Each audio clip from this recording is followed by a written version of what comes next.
This is a really big topic, and I'm going to try to summarize sort of the highlights of what the microbiome is, what affects the microbiome, and how we should be approaching improving our health when it comes to the microbiome.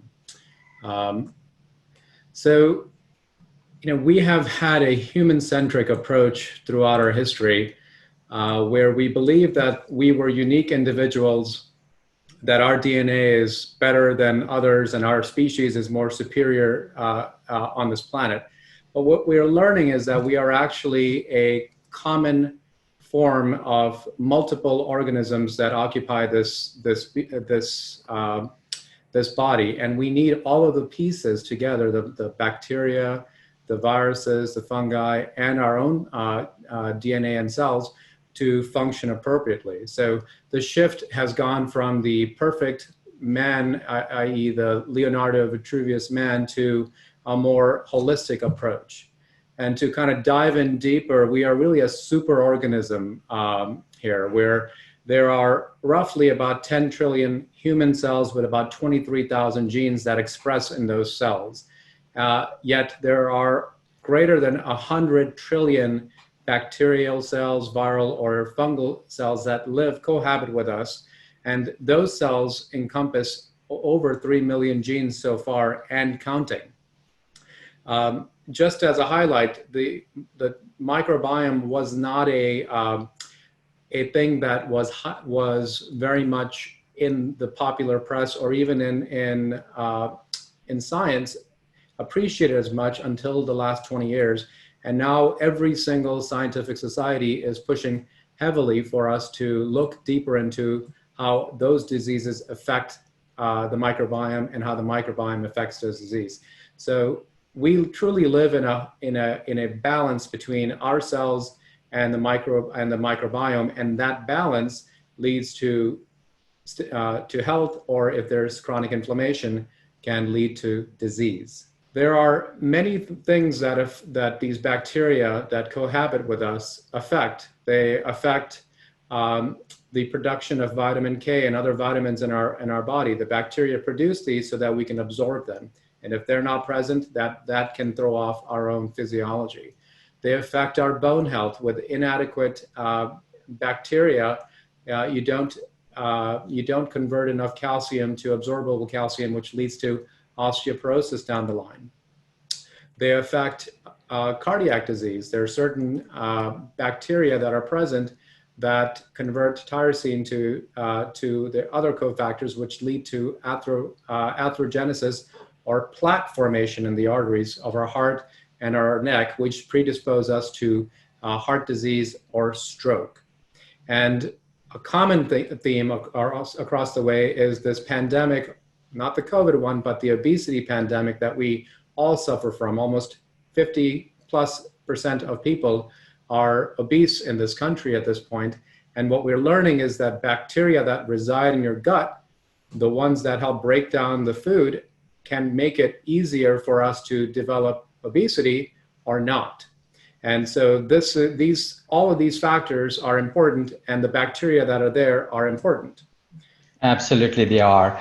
All right, so this is the superorganism where our cells comparison to the bacterial cells that cohabit us, and how that balance leads to health or disease. And please interrupt me if these slide transitions don't work. And then how the bacteria affect the variety of other states in our body: bone health, fat storage, vitamin production, how we actually metabolize medicine. And if I could take a second here, there's actually a study published last year where patients who were on cancer treatment, if they lacked a particular bacteria in their gut, that cancer treatment didn't work. And if we repleted that bacteria back, that cancer treatment started to work. So really profound effects of how the bacteria help us to function. There are many, many things that affect our microbiome. And so depending on how we're born, if we are born through normal vaginal delivery or C-section, you can actually pick that up on the bacteria, not only of the child, but even of an adult, to be able to look backwards in time and say, this person was likely born by vaginal delivery or by C-section. Where we're born is also very easily decipherable based on our gut microbiome. So an individual living in China who's eating a different diet than an individual living in Europe or in America will have different microbiome, a different abundance of certain bacteria compared to those areas. Of course, if we use antibiotics, that is an indiscriminate killer of all of our bacteria. So that can greatly alter the bacterial content in our body.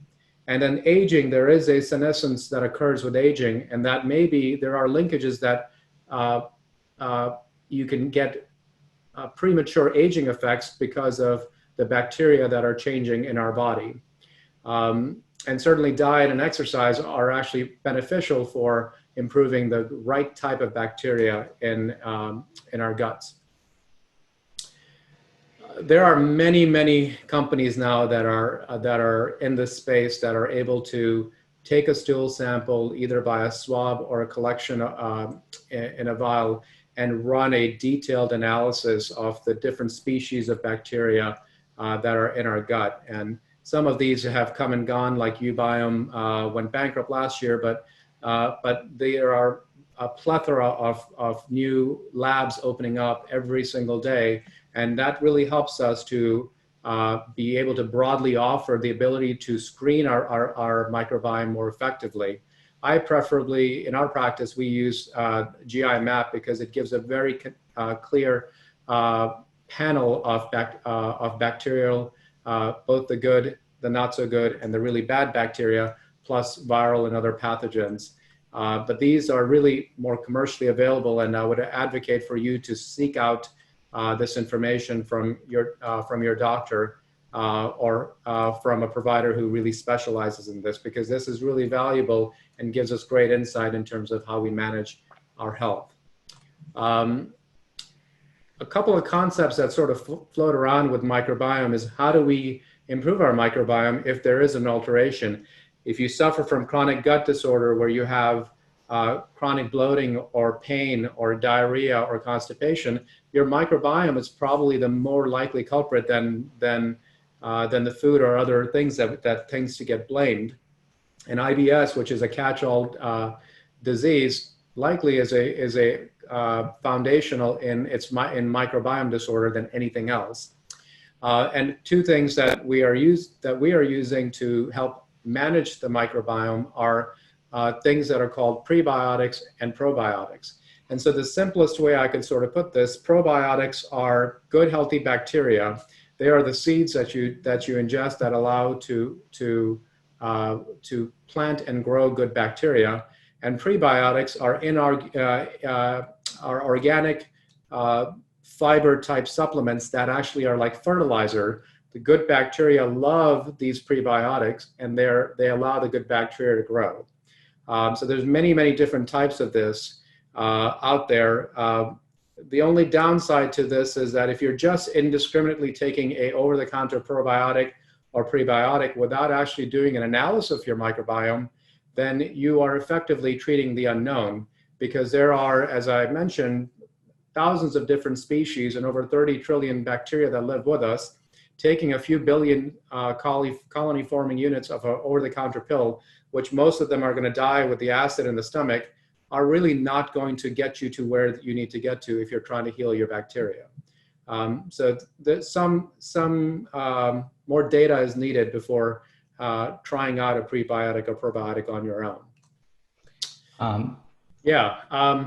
So it is possible to improve it, and that's probably a great segue into what we do at Digby Health.